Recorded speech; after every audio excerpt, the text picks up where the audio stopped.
Hi everyone, so long time no see. I haven't posted a video in a while purely because I have been so busy with uni work, working, commissions, all that sort of stuff. I'm officially back. It is almost the Christmas holidays, so I also will be filming lots of Christmassy content as well as today's video. So as requested, I am going to do a part 2 to my interview with Grandad video. That video received so much love and support, and it was so incredibly interesting reading about everybody's experiences and stories with my granddad. It is so amazing to see what a positive impact my granddad has had on so many people's lives. I've also looked through the video and seen if there is any questions that anybody asked, so I will be including those, and generally just asking questions about his career, and there's some really interesting ones in here, so stay tuned. And yeah, I can't wait for this video, so let's get into it.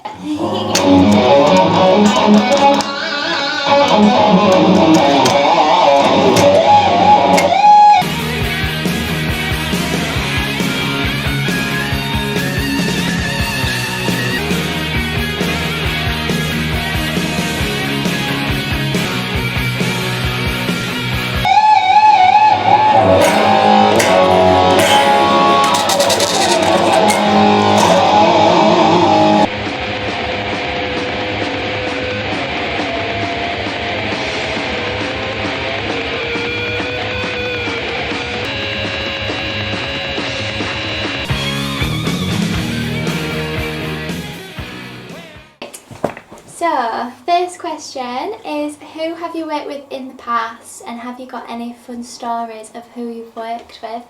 I've worked with people like Elton John Roth, who's a master genius guitar player. I've worked with a lot of people on tour where we've done tours, like we did the AC/DC tour Back in Black in 1980, the Rush tour in 1980, and we also did Black Sabbath. And one of the fun stories is that Tony Iommi's got a similar injury to me. I chopped my finger off when I was 26, and I learnt to play again. In 3 years later, I was playing a guitar solo on Top of the Pops. But Tony Iommi's got a similar injury. He's left-handed, but he wears fingertips, and he's got a tin full of fingertips. Oh my God. And in the dressing room, we tried all his fingertips on, but unlike Cinderella, none of them fitted. Because my injury is there's an inch gone off my first finger. So that's a funny story, trying Tony Iommi's fingertips on. And how did Elton John playing on Party Till You Puke come around? We were recording in Wisseloord in Holland in the studio. We were in Studio A and Elton John was in Studio B with his band. And we're there a week. We used to eat lunch together at tea time. We had Indonesian every night. I got fed up with it because that's the only takeaway they had.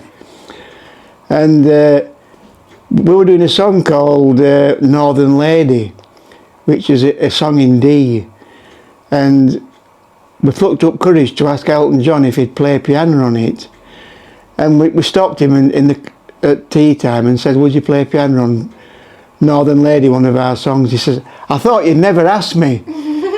And Elton John was we were the first band that he ever guested on. Really? On piano. And when we were warming up in the studio, we did a song called Party Till You Puke, which is just a fun song. And it turned out that good that we ended up putting it on the album. Wow. So Elton John guested on 2 tracks on piano.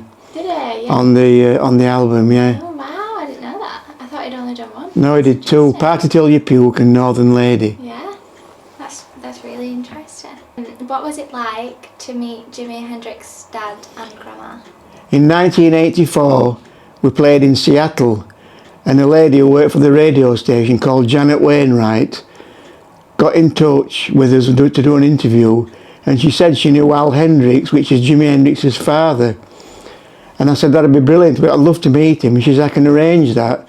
So me and JJ, our road manager, hired a car and drove back from the next gig, which wasn't about 90 miles away, and we drove to Seattle, and we met Al Hendrix and went to his house and spent half an afternoon in his house trying Jimmy's guitars. Really? He'd got 3 guitars there, a bass, one black one called Black Widow, and he'd got one in a case that he never got out.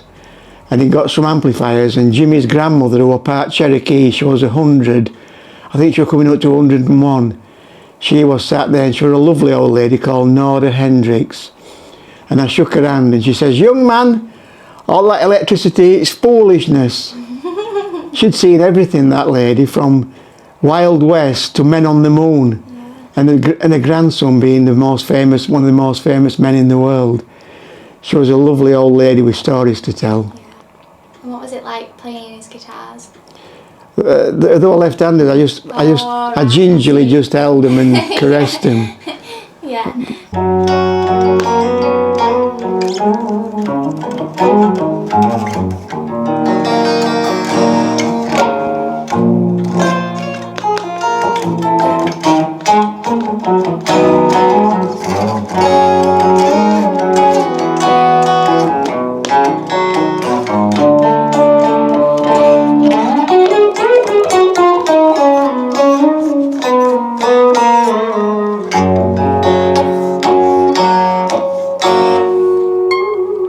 So, next question is, you've worked on different shows with different artists. Which artists have you worked with and what was it like? Well, as I've mentioned, we did the Back in Black tour, which was great. And Angus Young, the guitarist, said he only booked Saxon so he could hear 747 off Wheels of Steel live. And so we played it, so he listened to it. It was so loud, he must have heard it from his dressing room. And we played with Molly Hatchet, Motley Crue, and that was a tour. Because everybody tried to get backstage to be with Motley Crue.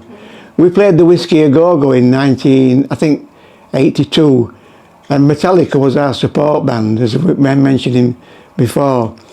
And there was a bang on the door, bang, bang, bang, bang, bang. "Hey, we're Motley Crue, we're a local band. Motorcycle Man's our favourite song of Saxon, and we want to meet the guys," and they all trooped in. Wow, that's cool. And 2 years later, we were supporting them on a Californian tour. They'd gone that big because MTV were just coming out, and it was in its early stages, and so they were playing rock videos, and Motley Crue were really pretty boys in lace and makeup, and so that it translated. We were like dirty English bikers, so we weren't very photogenic for MTV. Our videos, so Motley Crue were really big at the time, and so we ended up supporting them. We got on great. Tommy Lee, they were bad lads, and what I have to say, they were bad lads. I can imagine. Yeah. And what was it like being on the Italian TV show with Frida from ABBA and John Denver? Well, that was like Europe's Brits. It went out to thousands of people. The San Remo Festival TV show. There was Frida from ABBA, there was John Denver, there was Peter Gabriel from Genesis, there was Casey and the Sunshine Band singing "Everybody Wants You." That had just come out. There was Jim Diamond, who was a big solo star at the time, and we did 3 days at the theatre. And everybody mimed near enough. The only person that played live was John Denver, and I was stood behind the curtain about 3 feet from John Denver as he sang Annie's song live. It was spectacular on a 12-string guitar. He did a brilliant job, and we were really humbled that we had to mime, as everybody did in the TV shows in those days. It's quite difficult. Is it difficult to mime, or is it? It's very difficult to mime, especially because you can overreact. Yeah. You can tell when guitarists are miming until they're all going like that, shaking guitar, and you don't really do that live. Yeah, right. Yeah, definitely. What was it like to be sponsored by Nike in the 80s? We got many sponsorships. One was by Nike, and we got a sponsorship in Europe by Adidas. And Adidas once sent me a box full of what was supposed to be t-shirts and shoes, and it ended up being 1,000 tennis balls. They got the order wrong. Oh, no. So at my house, I got 1,000 tennis balls in a great big box, not knowing what to do with them. Yeah. And because they lose air, you can't keep them. Because apparently they lose a little bit of air, so they're not as... Oh, really? Yes, God. according to what I've read. And so I didn't know what to do with them. But Adidas, when we went into their office in Los Angeles, on the outskirts of Los Angeles, they got some of Sting's shoes and other artists, so all stuff what they'd worn and returned. And we came out with shorts, trainers, carrying bags. Yeah. We got loads of stuff. It were brilliant. I'd love that. Yeah. That'd be great. So, next question is, what was the inspiration behind some of your songs? What were they about? Well, there were always songs about, like Dallas 1PM's about John F. Kennedy being shot. But we did songs like See the Light Shining on Wheels of Steel, which incidentally, it's the 45th anniversary of Wheels of Steel next year. And it went gold and straight in the charts at number 5. We played half the album on the Motorhead tour, the 79 Bomber tour. And one song called See the Light Shining, what we wrote, was a favourite of Fast Eddie, the guitarist. And how that came about, the intro, the inspiration for that, I was with Pete Gill, the drummer, in a writing session, and he was listening to Highway Star from Deep Purple, Made in Japan album. And it was bum bum bam bum bum bam. It's brilliant. And I had this idea going,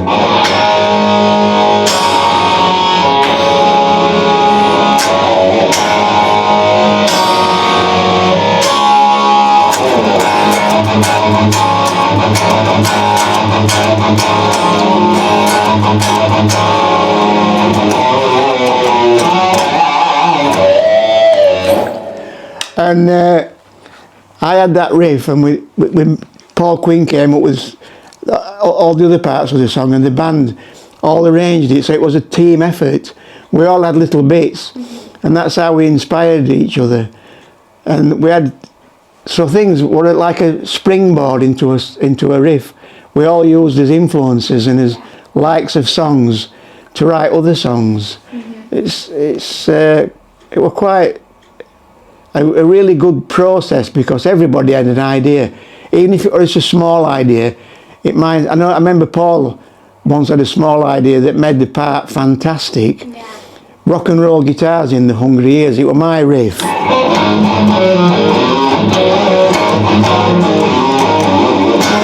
I came up with that. Paul came up with this.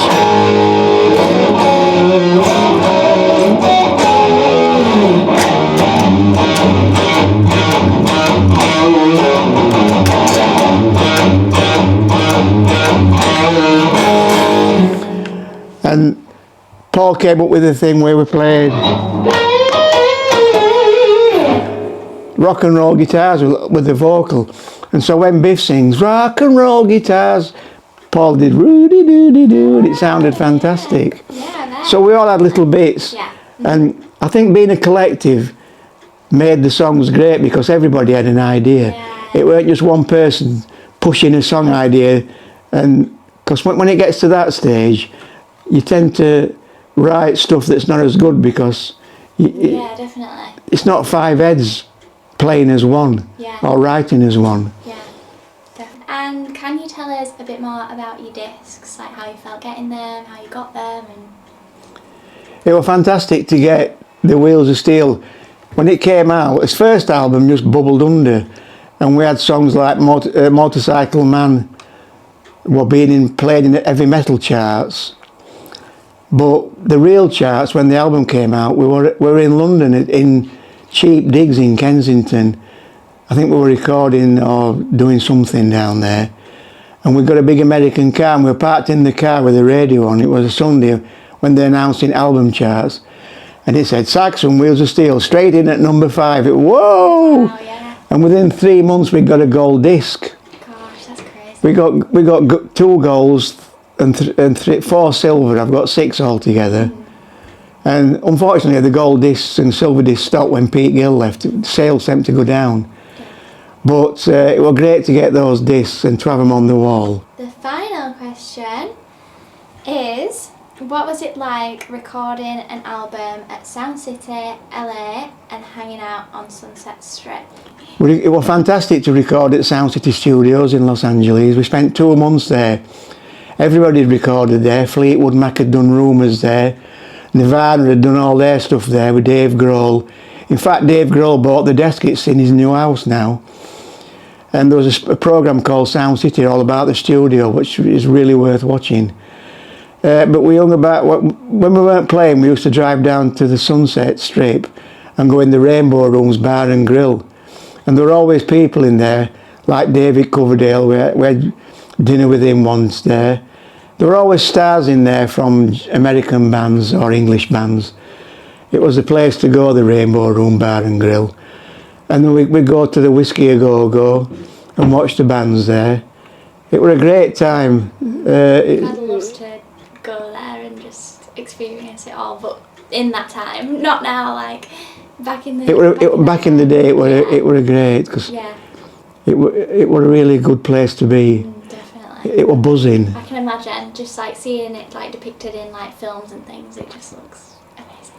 And we actually wrote Crusader in Parkgate, Rotherham. Really? And the producer from Los Angeles came over and stayed at Barnsley for the pre-production, and we relocated to. But the recordings we did in Rotherham are a lot heavier than they did in Los Angeles. It seemed to lighten it up a little bit being in LA. Yeah, I bet. Made it a bit more pretty, perfect. Yeah, definitely.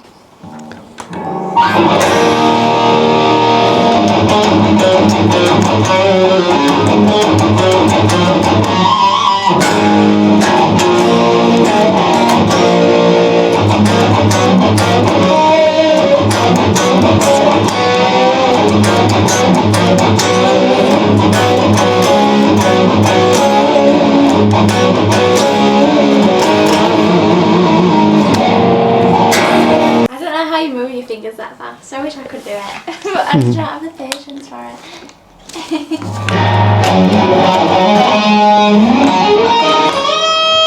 One of the things I learned to play were Purple Haze.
That's called Backs to the Wall.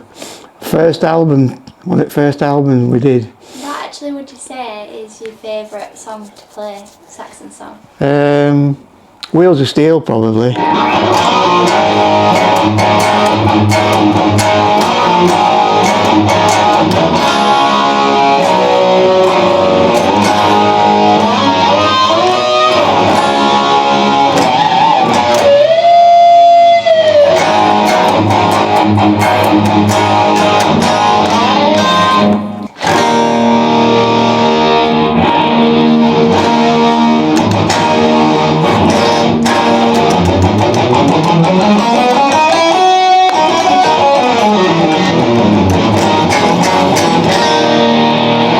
Have you ever been experienced? I have.